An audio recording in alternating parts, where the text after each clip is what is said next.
Why did Jesus overturn the old law of an eye for an eye? In the law of Moses, God instituted lex talionis, an eye for an eye and a tooth for a tooth, Exodus 21:24. Far from encouraging endless feuds, this principle limited retaliation to a punishment equal to the harm done. In a tribal culture prone to escalating vengeance, Israel's judges enforced this rule to protect victims, ensure proportional justice, and prevent private retribution from spiraling out of control. When Jesus ascended the hillside to deliver the Sermon on the Mount, he addressed not the civil code, which remained valid and enforced by magistrates, but the personal ethic of his disciples. He began by quoting familiar laws. "You have heard that it was said, an eye for an eye and a tooth for a tooth." But then he spoke words that astonished his listeners. "But I say to you, do not resist the one who is evil.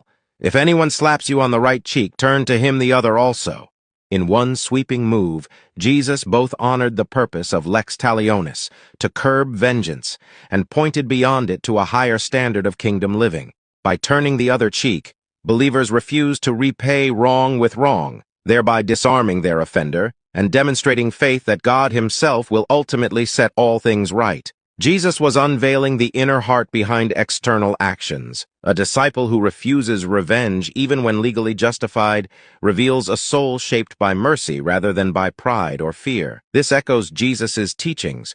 True righteousness is not mere rule-keeping, but a transformation of the heart that surpasses that of the scribes and Pharisee.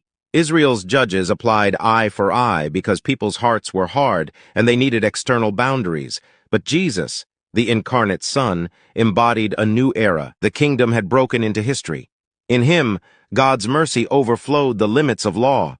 His command to absorb insult and injury reflects the same self-giving love that led him to endure the cross rather than retaliate against his persecutors. By elevating personal ethics, Jesus did not dismantle the state's responsibility to uphold justice. Later, he instructed his disciples that if a town rejected them, they should shake off the dust from your feet and turn to the next place, implying recourse to communal structures.